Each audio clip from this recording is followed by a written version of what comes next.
آپ نے اس بڑھیا کو مخاطب کر کے فرمایا کہ پوتے کی وراثت دادی کے لیے اس کا کوئی حکم میں نے آج تک قرآن مجید میں تو دیکھا نہیں ہے، اور نہ ہی ایسی کوئی حضور علیہ الصلوۃ والسلام کی حدیث پاک مجھ تک پہنچی ہے۔ لہٰذا آپ صحابہ کرام سے متوجہ ہوئے اور ان کو مخاطب کر کے فرمانے لگے کہ کیا کسی نے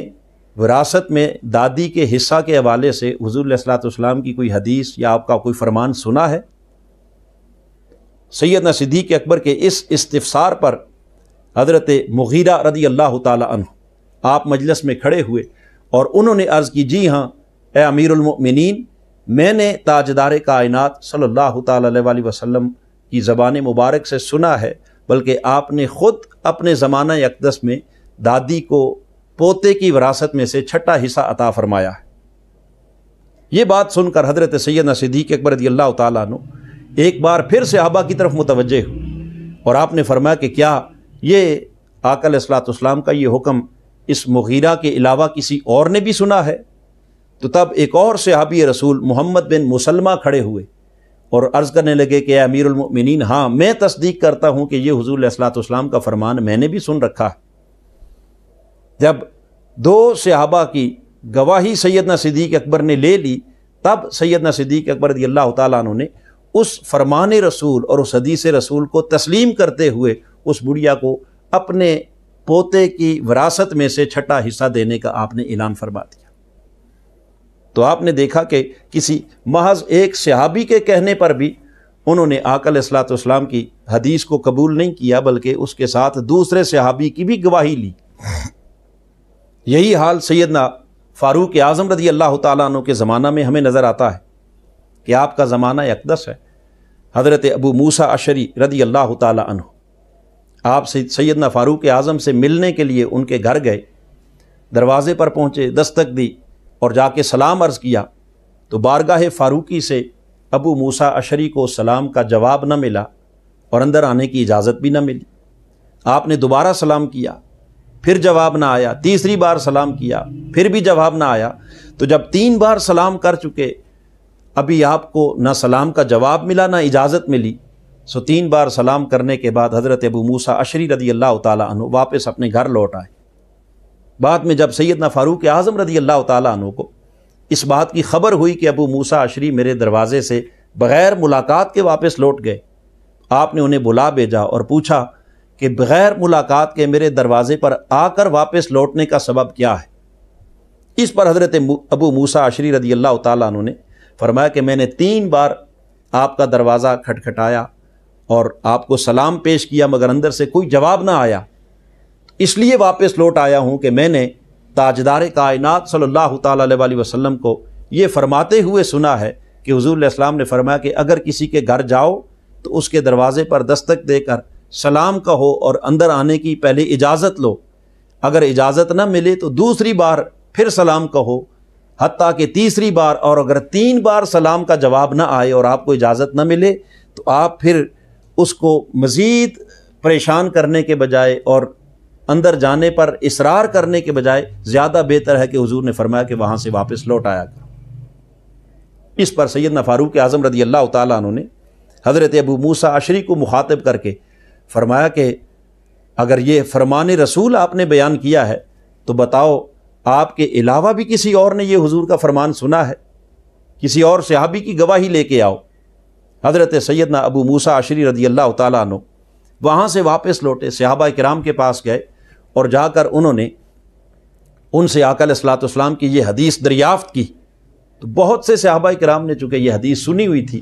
ان میں سے ایک صحابی رسول آپ کے ساتھ چل پڑے اور انہوں نے آ کر سیدنا فاروق اعظم کے سامنے اس بات کی گواہی دی کہ ہاں میں گواہی دیتا ہوں کہ آقا علیہ الصلوۃ والسلام کا یہ فرمان میں نے بھی اپنے کانوں سے سنا ہے۔ اس پر سیدنا فاروق اعظم رضی اللہ تعالیٰ عنہ آپ نے حضرت ابو موسیٰ اشعری رضی اللہ تعالیٰ عنہ کو مخاطب کر کے آپ نے ارشاد فرمایا کہ اے ابو موسیٰ، میں آپ کے اوپر کذب کا اور جھوٹ کا بہتان لگانا یہ میرا ارادہ نہیں تھا، بلکہ یہ ساری تحقیق میں نے صرف اس لیے کی وَلَٰكِنِّي خَشِيتُ أَن يَتَقَوَّلَ النَّاسُ عَلَىٰ رَسُولِ اللَّهِ صلی اللہ تعالیٰ علیہ وسلم، کہ مجھے اس بات کا اندیشہ تھا کہ کہیں لوگ ایسے ہی بے سر و پا باتیں حضور علیہ الصلوۃ والسلام کی ذات اقدس کی طرف منسوب نہ کرنا شروع کر دیں، تو لہٰذا میں نے اس چھان بین کے لیے یہ تحقیق کی تاکہ پتہ یہ چلے کہ کیا آپ کے علاوہ کسی اور صحابی نے بھی حضور علیہ الصلوۃ والسلام کے اس فرمان کو سنا ہے یا نہیں سنا۔ تو یہ احتیاطی تدابیر تھیں خلفائے راشدین کی، تاکہ آقا علیہ الصلوۃ والسلام کی کسی حدیث میں اور حضور کی کسی سنت میں کسی جھوٹے اور کسی دوسرے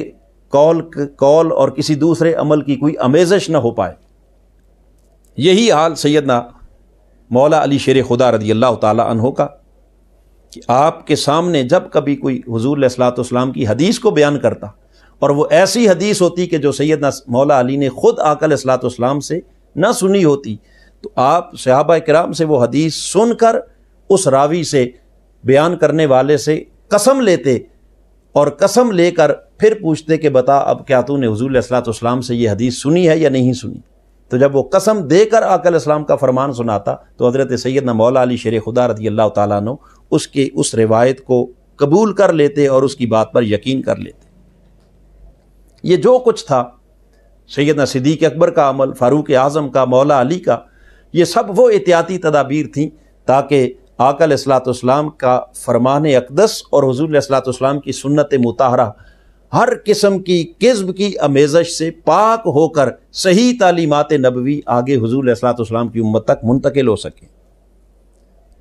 ورنہ وہ حضور علیہ الصلوۃ والسلام کی حدیث مبارکہ کی تعلیمات کو روکنا نہیں بلکہ وہ تو پھیلانا چاہتے تھے، بلکہ ان کا تو ایک ایک عمل خود آقا علیہ الصلوۃ والسلام کی تعلیمات کے تابع تھا۔ یہی وجہ ہے کہ سیدنا صدیق اکبر رضی اللہ تعالی عنہ نے مسند خلافت پر بیٹھتے ہوئے یہ اعلان کیا تھا اور فرمایا تھا اطیعونی ما اطاعت اللہ و رسولہ، اے لوگو میری اس وقت تک اطاعت کرنا جب تک میں اللہ اور اس کے رسول دونوں کی اطاعت کرتا رہوں، فَإِذَا عَصَيْتُ اللَّهَ وَرَسُولَهُ فَلَا طَاعَةَ لِي عَلَيْكُمْ۔ تو سیدنا صدیق اکبر نے فرمایا کہ جب کبھی میں اللہ اور اس کے رسول کی اطاعت سے پھر جاؤں، نافرمانی پہ اتر آؤں، تو پھر تمہارے اوپر بھی میری اطاعت کرنا واجب نہیں۔ تو وہ تو ہر معاملے میں حضور علیہ الصلوۃ والسلام کی سنت اور سیرت کی اتباع کو اپنا حرز جاں بناتے تھے۔ یہی وجہ ہے کہ سیدنا فاروق اعظم رضی اللہ تعالی عنہ، اگر آپ کے زمانہ خلافت پر نگاہ ڈالیں تو آپ کا پورا سسٹم، آپ کا پورا نظام قرآن مجید کی تعلیمات اور آقا علیہ الصلوۃ والسلام کی سنت کے تابع تھا، اور جہاں وہ پورا نظام آپ نے حضور کی سنت کی اتباع میں قائم کیا تھا، وہیں آپ نے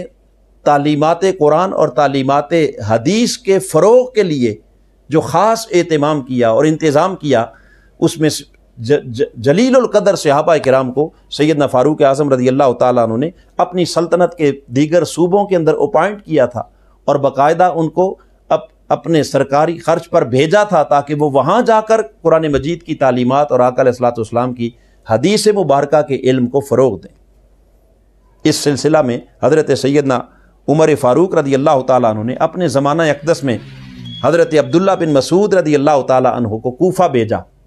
تاکہ وہ اہل کوفہ کو جا کر قرآن مجید کا اور حضور علیہ الصلوۃ والسلام کی حدیث کا علم سکھائیں۔ پھر اسی طرح سیدنا فاروق اعظم رضی اللہ تعالیٰ عنہ نے حضرت عبداللہ بن مغفل رضی اللہ تعالیٰ عنہ اور حضرت عمران بن حسین رضی اللہ تعالیٰ عنہ، ان دونوں صحابہ کو آپ نے بصرہ بھیجا تاکہ وہ اہل بصرہ کو جا کر قرآنی تعلیمات کے ساتھ ساتھ آقا علیہ الصلوۃ والسلام کی حدیث کا علم سکھائیں۔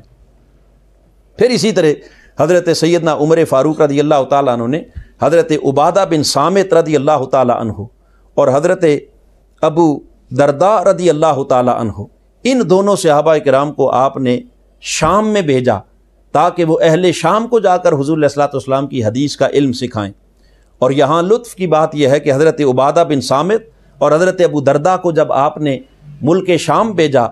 تو اس وقت چونکہ شام کے گورنر حضرت امیر معاویہ تھے، تو سیدنا فاروق اعظم رضی اللہ تعالیٰ عنہ نے آپ نے امیر معاویہ کے نام ایک باقاعدہ تاکیدی اپنا لیٹر، اپنا خط لکھا اور ان کو حکم دیا کہ یہ دو صحابہ عبادہ بن صامت اور ابو درداء میں آپ کے پاس بھیج رہا ہوں تاکہ قرآن مجید کی اور آقا علیہ الصلوۃ والسلام کی حدیث کی تعلیمات وہ آپ تک پہنچائیں۔ اور آپ نے فرمایا کہ امیر معاویہ، خبردار حضور علیہ الصلوۃ والسلام کی بیان کردہ احادیث کی ان تعلیمات سے آپ کو ایک ذرہ برابر بھی تجاوز کرنے کی اور دائیں بائیں ہونے کی اجازت نہیں۔ یعنی اس حد تک وہ آقا علیہ السلام کی حدیث کے علم کے فروغ کے لیے بھی کوشاں تھے، اور نہ صرف اس بطور علم پہنچانے کے لیے بلکہ آپ نے اپنی پوری سلطنت کے اندر آقا علیہ السلام کی سنت اور حضور کی حدیث کے مطابق اپنے پورے سسٹم کو ڈیولپ کر رکھا تھا۔ پھر اسی طرح سیدنا فاروق اعظم رضی اللہ تعالیٰ عنہ کے زمانہ اقدس میں آپ نے اہل کوفہ کو ایک خط لکھا، اور اہل کوفہ کو اپنے اس خط میں آپ نے لکھا کہ انی قد بعثت الیکم عمار ابن یاسر امیرا و عبداللہ ابن مسعود معلما و وزیرا۔ آپ نے اہل کوفہ کو لکھا کہ میں تمہاری طرف عمار بن یاسر کو امیر بنا کر بھیج رہا ہوں، اور ان کے ساتھ عبداللہ ابن مسعود کو وزیر اور آپ کا معلم، آپ کو تعلیم دینے کے لیے بھیج رہا ہوں۔ اور پھر آپ نے ساتھ لکھا کہ یہ دونوں حضور علیہ الصلوۃ والسلام کے جلیل القدر صحابہ ہیں، یعنی کہ ان کا شمار کبار صحابہ میں ہوتا ہے، اور بزرگ صحابہ میں ان کا شمار ہوتا ہے، اور ان کا شمار بدری صحابہ میں ہوتا ہے، لہٰذا انہیں آپ کی طرف اس لیے بھیج رہا ہوں تاکہ آپ ان کے حکم کو بھی مانیں، اور جو تعلیمات قرآن مجید کی روشنی میں اور حضور علیہ الصلوۃ والسلام کی حدیث مبارکہ کی روشنی میں جو تعلیمات یہ آپ تک پہنچائیں، آپ ان تمام تعلیمات پر خود بھی عمل کریں اور وہ تعلیمات آگے دوسرے لوگوں تک بھی منتقل کریں۔ یہاں تک کہ سیدنا فاروق اعظم رضی اللہ تعالیٰ عنہ نے حضرت عبداللہ ابن مسعود کو وہاں بھیج کر، چونکہ آپ کے پاس آقا علیہ الصلوۃ والسلام کی حدیث کے علم کا ایک بہت بڑا ذخیرہ تھا آپ کے سینے میں، لہٰذا سیدنا فاروق اعظم نے حضرت عبداللہ ابن مسعود کو وہاں بھیج کر اہل کوفہ سے فرمایا کہ میں عبداللہ ابن مسعود کو تمہارے پاس بھیج کر اپنی ذات پر اور اپنے نفس پر تمہیں ترجیح دے رہا ہوں، یعنی اتنی بڑی شخصیت کے جس کو میں اپنے پاس رکھنا زیادہ محبوب رکھتا تھا، اس کو میں نے آج آپ کی تعلیم اور آپ کی تربیت کے لیے میں مدینہ طیبہ سے کوفہ روانہ کر رہا ہوں۔ اور پھر امام ذہبی نے تذکرۃ الحفاظ کے اندر ان سارے واقعات کو بیان کر کے آپ فرماتے ہیں کہ حضرت عبداللہ ابن مسعود جب کوفہ کی سرزمین پر پہنچے اور وہاں آپ نے ایک طویل قیام کیا، اور اس قیام کے دوران آپ فرماتے ہیں وَقَدْ قَامَ فِي الْكُوفَةِ يَأْخُذُ مِنْهُ أَهْلُهَا حدیث رسول اللہ صلی اللہ تعالیٰ علیہ وسلم۔ حضرت عبداللہ ابن مسعود جب تک اس کوفہ کی سرزمین پر قیام پذیر رہے، تمام اہل کوفہ آپ کی خدمت میں حاضر ہوتے اور ان سے حضور علیہ الصلوۃ والسلام کی حدیث کا علم حاصل کرتے، اور پھر آگے فرماتے ہیں وَهُوَ مُعَلِّمُهُمْ وَقَادِيهِمْ۔ حضرت عبداللہ ابن مسعود رضی اللہ تعالیٰ عنہ اپنے اس زمانہ قیام کے دوران اہل کوفہ کے معلم بھی تھے اور ان کے قاضی بھی تھے۔ کیا مطلب؟ یعنی وہ حضور علیہ الصلوۃ والسلام کی حدیث کا ان کو علم سکھاتے، حضور علیہ الصلوۃ والسلام کی حدیث کی تعلیمات سے ان کو شناسا کرتے، اور اس کے ساتھ ساتھ وقادیہم، اور پھر آقا علیہ الصلوۃ والسلام کے فرمان اور حضور علیہ الصلوۃ والسلام کی احادیث مبارکہ کی روشنی میں ہی ان کے تمام فیصلے بھی کیا کرتے تھے۔ پھر اسی طرح حضرت ابو موسیٰ اشعری رضی اللہ تعالیٰ عنہ، جن کو سیدنا فاروق اعظم رضی اللہ تعالیٰ عنہ نے بصرہ کا امیر مقرر کیا، آپ جب بصرہ کے امیر بن کے حضرت ابو موسیٰ اشعری رضی اللہ تعالیٰ عنہ بصرہ کی سرزمین پر پہنچے، تو وہاں جا کر آپ نے جو پہلا اعلان کیا وہ کیا تھا؟ فرمایا قال بعثنی الیکم عمر لأعلمکم کتاب ربکم وسنت نبیکم۔ آپ نے اہل بصرہ کو مخاطب کر کے فرمایا کہ مجھے سیدنا فاروق اعظم رضی اللہ تعالیٰ عنہ نے آپ کا امیر بنا کے بھیجا ہے، اور کس مقصد کے لیے آپ کی امارت پر مجھے مقرر کیا ہے، اس مقصد کو بیان کرتے ہوئے حضرت ابو موسیٰ اشعری رضی اللہ تعالیٰ عنہ فرماتے ہیں لِأُعَلِّمَكُمْ کتاب ربکم وسنت نبیکم، میں اس لیے آیا ہوں تاکہ تمہیں تمہارے رب کی کتاب کا علم بھی سکھاؤں اور تمہارے پیغمبر کی سنت کا علم، حدیث کا علم بھی تم تک پہنچاؤں، تاکہ اس علم کی روشنی کے اندر ہم اپنے پورے سسٹم کو، اپنے پورے نظام کو ڈیولپ کریں، جس میں ہماری دنیا کی بھی نجات ہے اور جس میں ہماری آخرت کی بھی نجات ہے۔ تو معزز ناظرین، آپ نے دیکھا کہ خلفائے راشدین نے اپنے زمانہ میں آقا علیہ السلام کے وصال کے بعد بھی حضور علیہ الصلوۃ والسلام کی حدیث مبارکہ کی حفاظت کا کتنا کڑا اہتمام کیا، اور پھر یہاں جو بڑی خاص بات آپ کی خدمت میں اس نشست کے ذریعے پہنچانا ضروری سمجھتا ہوں وہ یہ کہ سیدنا فاروق اعظم رضی اللہ تعالیٰ عنہ کی ذات اقدس وہ ہے کہ جس پر منکرین حدیث ایک بالکل بے بنیاد روایت لا کر وہ کہتے ہیں کہ فاروق اعظم رضی اللہ تعالیٰ عنہ معاذ اللہ روایت حدیث کے مخالف تھے، اور یہاں تک وہ کہتے ہیں کہ انہوں نے بعض بزرگ صحابہ کرام کو کثرت روایت کی وجہ سے آپ نے نظر بند کر دیا تھا، قید میں ڈال دیا تھا۔ معزز ناظرین، اب تک جو ہم نے فاروقی کردار کو بیان کیا فروغ علم حدیث کے حوالے سے، یقیناً میں سمجھتا ہوں کہ اس اعتراض کا بڑی حد تک تو از خود رد ہو چکا ہے، مگر ان کی طرف سے یہ جو روایت پیش کی جاتی ہے کہ وہ کثرت روایت کے مخالف تھے یا کچھ صحابہ کرام کو انہوں نے قید کیا، نظر بند کیا،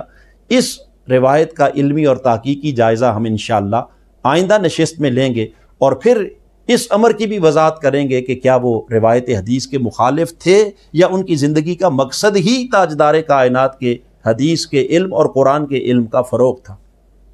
اور پھر علاوہ اس کے دیگر صحابہ کرام رضوان اللہ تعالیٰ علیہ مجمعین، ان کے اندر حضور علیہ الصلوۃ والسلام کی حدیث کے علم کے حصول کا کتنا شوق تھا، کتنا اشتیاق تھا، وہ کس طرح حدیث کے علم کو ایک دوسرے سے حاصل کرتے تھے، اور کس طرح آقا علیہ الصلوۃ والسلام کی حدیث کے علم کو آگے پہنچانے کے لیے کوشش، کاوش اور مساعی کیا کرتے تھے۔ یہ تمام ڈیٹیلز انشاءاللہ ہم آگے اپنی آنے والی اگلی نشست کے اندر ان کو بیان کریں گے۔ رب ذوالجلال ہم سب کو آقا دو جہاں صلی اللہ تعالیٰ علیہ وسلم کی سنت اور آپ کی تعلیمات کے مطابق اپنی زندگی بسر کرنے کی توفیق عطا فرمائے۔ آمین۔ وما علینا الا البلاغ المبین۔